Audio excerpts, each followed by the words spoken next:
Okay. Hello, welcome to the Modern Divorce Podcast, special edition. I'm Billy Tarasio today, joined by Lance Sandage, a good friend of mine who is taking time out of his Christmas Eve to join me to talk about what is happening in our community with the Gilbert Goons and the crime going on. Lance, welcome to the show. How you doing? Good, Billy. Happy holidays and Merry Christmas. Thank you. Thank you. Okay, so a couple disclaimers. I'm an Arizona attorney. Lance is in Kansas. He is not an Arizona attorney, and nevertheless, he is going to be giving us his expertise in criminal law and help us understand this investigation and what might be going on. None of what I am saying or Lance is saying is your legal advice. Get your own lawyer, all that jazz. So, Lance, Yes. how long have you been practicing criminal law? I've been practicing 29 years, exclusively criminal for probably the last 27 or 28 years. Okay. And you've been involved in a lot of cases involving FBI, gangs, complex investigations. Yeah, I mean, that's kind of our sweet spot. We're a small law firm and based in Kansas City. We are two person law firm with a paralegal, and we do handle complex criminal investigations, both violent crime and white collar. I've done capital litigation, so I've defended people charged with murders that, if convicted, could face the death penalty. So yeah, we've kind of experienced all of that over the last 28 years. Awesome. Well, I appreciate you giving me your expertise. Well, I don't know if that'll be expertise, but I'm glad to provide whatever value to you and to others that I can. One of the things you asked me before we hopped on is like, why am I interested in this? Why am I even talking about this? Why am I spending time and resources on something that is outside of my area of practice? Um, and it's because I have teenagers and I live in this community, and Gilbert is ranked the second safest city in the country of our size. And so we thought that we basically lived in a place that was crime free. And just in the last 2 weeks, have become aware of that not being true. For me, it's been in the last 2 weeks, I found out that there is a group of teenagers or multiple groups that are terrorizing the community and regularly engaging in awful, awful assaults. And so now it's all coming out of nowhere. And so we're dealing, I think, as a community with some shock. That I mean, that yeah, we all don't want that in our community. That's pretty a fair statement. I live in a community where crime is relatively low as well, and it's scary when you hear about that stuff. So it makes sense, Billy. Yeah, and we're talking in our backyards, like in places that I'm at all the time. And I never ever saw it. So um it's crazy. And I've got people emailing me and DMing me saying, my kids are scared and we tried to get help from a school and they're not helping us and nobody's talking. And so it just feels like I feel a little bit of outrage. That's fair. Well, using your platform to inform others is probably there's probably value in that. So hopefully the community appreciates that. I hope so. I hope so. I hope we can help get this cleaned up and wrapped up. But let's talk about kind of what's going on. So, just a little bit of background. I had heard that a boy was killed, and there were no arrests, but I didn't really understand what was happening until an AZ Central article came out with allegations that this boy who died, Preston Lord, was uh, just the latest in a series of victims by the same or similar group of boys that was randomly attacking people, and that they were identifying themselves as the Gilbert Goons. And that even since that attack on Preston that killed him, there have been other attacks that are recorded in public by these same groups of boys. And so yeah, the community is going crazy. And the other reason that the community is going crazy is because everybody pretty much thinks they know who was involved in the attack based on Snapchat, social media posts, and what kids are saying. So tell me, have you ever seen anything like this? I mean, I think that's pretty common, honestly. One, as a criminal defense attorney, I'm always going to say kids, anybody is always innocent until proven guilty. The state works at a very slow pace on these type of cases. It's not unusual. Yeah, social media and today in 2023 and moving forward, it's a large part of almost every criminal investigation. I anecdotally will tell people that in the beginnings of our days, we would get a couple of binders of evidence, police reports and lab reports, and now it'll be thousands of gigabytes of information, and most of it is social media or forensics off of people's phones. So, and that takes a lot of time, not only for a defense attorney or a defense team to look at, but also for the state when they're investigating. So when you have this amount of evidence, does it actually make it harder or easier in terms of criminal law, either defending or prosecuting? I can't really speak specifically to a prosecutor. I mean, it's obviously anytime there's more volume, that slows things down, and that can kind of be a pressure point, exactly of what you're talking about. The community, the pressure point the community might have, they want immediate justice or reaction or something done, and the state is going to be careful in that because there's a lot of evidence that they have to go through, and they're not going to bring charges until they felt like they have a handle on all of that evidence. As far as a defense attorney or defending somebody, yeah, it's very challenging because there's just so much to go through. And candidly, clients sometimes don't make the best decisions. That's why they become my clients. And then also they talk about it and they record it on videos or they are social media. And so that's there forever in most cases. And then it comes back and you sit through a trial where you listen to jail phone calls, or you watch videos of people, your client recording things or pictures from Facebook, and it's hard to defend that sometimes. Sure. Okay. One of the things that people are talking about is civil lawsuits, and whether or not these parents are liable, whether or not they can be sued. What's your take on that? I mean, it's not uncommon in any criminal case. There's always going to generally be a parallel or another claim, a civil claim, where the plaintiff, the person that brings a lawsuit, would have some sort of in a civil lawsuit. There's money in play. Where in criminal cases, it's freedom, candidly. And so, yeah, there's always parallel claims that can be had. More often than not, you don't see the civil claims until after criminal cases have either been brought, or often until they've been concluded either by a guilty plea or a trial with a conviction or an acquittal. And I think the example that I give in these situations when talking to clients and people is I think O.J. Simpson trial, even though that seems like forever ago, that's a really, I think, a simple example, right? O.J. was tried, acquitted of the criminal case, and then soon thereafter, the Brown family brought a civil suit against him for basically the exact same claims and got a civil judgment against him. So I think that's how you see it more often, is criminal and then civil, but there's nothing keeping them both from happening at the same time. If you do the civil suit, well, actually, do the criminal and the civil suits, they both have their own discovery process. They both get to gather their own information. Does it get shared? No, not normally. The state, who normally has the evidence in a criminal investigation, will not share that evidence in the civil case, So especially when go ahead. The victims won't get the evidence that the prosecution has. I mean, this would be one of those times where I can't really weigh in on what Arizona law might look like. But I will say this, that the general rules are that civil law enforcement or prosecutor's office are not required to turn over discovery to civil lawyers, especially before a criminal case has been brought. Sure, that makes sense.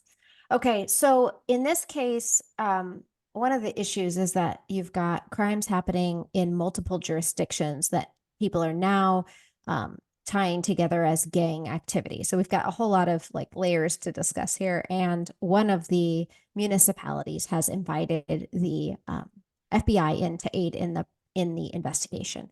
Why does that happen? Anytime smaller communities have resource restrictions, so they just don't have the ability to do an investigation that is complex in nature. I don't know if that's the case for this community, but it's not unheard of that the federal government has a lot of resources, and the FBI has digital teams that can look at social media and do cell phone investigations, and maybe local law enforcement doesn't have that. And look, the federal government, FBI, they are the best at investigating complex, difficult cases, and so they might just ask for some help on that. I don't think it means that anybody should read into it that the federal government is investigating these crimes, but then again, they might be as well. Oh, okay. So just because the FBI comes in to aid in an investigation does not mean that federal crimes will take place or that federal charges will be brought. No, no, Okay. not all. Okay. You can see federal law enforcement in kidnapping cases or just complex cases. They'll get involved in and share resources to help that community or that local law enforcement resolve that investigation. That does not mean that the federal government will also bring charges. Another question that the community has is if it's clear to the community that somebody is guilty, why would law enforcement wait to make an arrest? Well, that's a very difficult question to answer, honestly, and it's hard for me since I'm a criminal defense attorney to try to jump into the head of a prosecutor. But what we the community thinks and what the prosecutor thinks, they have far more information at their disposal and resources and evidence that we might not have. That's one. Two, there's a variety of different crimes that they could be investigating. One could be the alleged assaults against the person, but there could be more in play, and more people are being investigated for a wide range of crimes, and so they don't want to disrupt that investigation by bringing one charge and they're looking at other charges. Okay, so if they're investigating multiple charges, let's say they're looking at drugs and assaults and, sexual assaults or whatever, they'll wait to gather all the information before they charge any of the crimes. I think that's a fair way. I mean, like, it's a very fact specific type of inquiry, what you're asking. So I don't think any two cases line up the same way. And especially if you're talking about multiple jurisdictions involved, law enforcement are going to have to collaborate on that. And again, going back to something we talked about a few minutes ago, in the digital world and all of the social media and that really does slow down investigations quite a bit. They have to be very particular about how they acquire it. Just because they see it on the internet, that might not be admissible into court. So they have to go back to the source code, whether that's Facebook or Snapchat, and try to get it so they can bring it into evidence. Just because we see it doesn't mean that they could ever play it in front of a jury. I'm really glad you mentioned that. It makes a lot of sense and it'll help answer a lot of questions that the public has.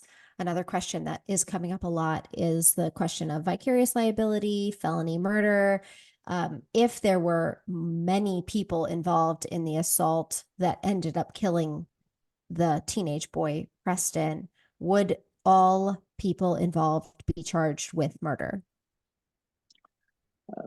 If the state believes that they can find evidence to prove beyond a reasonable doubt that one or more people committed a crime, then they're free to bring those charges if they're ready to do that. It's hard to say about those type of questions without knowing more of the facts. And again, it's easy to jump to conclusions when it just seems so plain and obvious, but there are just so many different things that are in play on the law enforcement side that they're trying to slow and steady. And honestly, even as a criminal defense attorney, makes my cases and my ability to defend harder. But as a member of a community, you would want your law enforcement to get it right the first time, because they don't get second chances.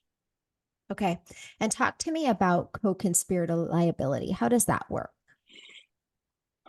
I don't know what Arizona's, if they even have a conspiracy statute at the state level, but in a conspiracy case, if I think maybe I'm big on examples. If you decide to rob a bank and you ask someone to be a getaway driver, and that person agrees to be the getaway driver, but did not know that a co-conspirator, somebody else that was robbing the bank, brought a gun, and they thought that there weren't going to be guns involved, and they went in to rob the bank, and that person discharged a firearm, maybe even killing somebody, the getaway driver could be held responsible because that person agreed to conspire to commit the robbery of the bank, and so therefore they're responsible for the collateral consequences from that. I do think that's relevant because at least the prevailing theory currently is that these boys didn't necessarily intend to kill Preston, but it happened. And so if they intended to assault him, then they could still be charged with murder. Is that correct? I mean, most states have a variety of different homicide classifications. Murder in what we commonly call murder in the first degree, that is premeditated murder. That means that premeditation can happen very quickly, but it is that you were premeditated to kill that person. Then there's murder in the second degree, which is can be felony murder, like what you just asked earlier about, and it can also be what we call heat of passion. So a bar fight turns in and someone dies. That's, again, that can sometimes be what we would consider murder in the second degree. And then there's what we normally call manslaughters, and that normally is some sort of reckless behavior that results in death. Okay. Normally, when juveniles are involved in crimes, are their parents held accountable for anything? Again, I that's a tough question. I mean, parents, not always, not often, to answer your question. I mean, we could come up with 100 examples where it would, and we could probably come up with 100 examples where it wouldn't. So I think the best answer to that question is the law enforcement is just going to examine the facts of the case and just determine all of that. Okay. So if parents knew about it, then is it possible they would be held responsible? I don't, what do you mean by new? I mean, I'll throw it back at you. What do you mean by new about it? I mean, yeah. So let's pretend, and I have no idea if this is true. This is completely hypothetical. Let's pretend that the parents of some children knew that their children were involved in activity that involved fighting random people. And the prosecution could prove that the parents knew that their children were engaged in this type of activity. Do they have any liability? I think that'd be a really tough case. So no, most of the time juveniles are independent of their parents, and their crimes are treated independently. I mean, I think that's probably a fair answer. Again, I'm not trying to backtrack on the answer, but that is so fact specific. Okay. Now, civil liability, and I'm not a civil attorney, but civil liability might have a different answer to that question. But from a criminal liability standpoint, that's probably a pretty hard connection to make. Yeah. I don't know that I've ever heard of a parent being criminally charged for crimes of their children. I've never heard of that. Yeah, I mean, it would be, I've seen situations where there's been at least investigation or allegations where a young person, a juvenile, is driving a vehicle and they're aware that that they've driven it recklessly, and then the parents or someone held responsible, or they try to make them being held responsible, or they have weapons in their home and they don't do a good enough job restricting those weapons from their kids. And so you'll see an investigation into parents in those situations. House parties where people get injured can sometimes, or criminal behavior happens, parents can be investigated for that type of allowing that to happen. Sure. And that may be an issue here since Oh, this assault happened at a house party yeah, hosted maybe. by a father. So we don't know what's happening there. We do know that the police department said that they had executed over 59 search warrants at a certain point in time. Now, is any of that information public record? No, No. Are arrests public record? no, not that I'm aware of. Okay, so what is public when it comes to criminal I mean, records? if someone was arrested and charged, it would probably become a public record. But if you were to go up to the local police department and say, I want Lance's criminal record and I don't have any convictions, but I was arrested and never charged, you're probably not going to get a copy of that. Got it. Okay. Super helpful. Let's see. Have I missed anything? Well, you've worked on cases with gangs. How are those treated differently from individual criminal cases? That's fair. I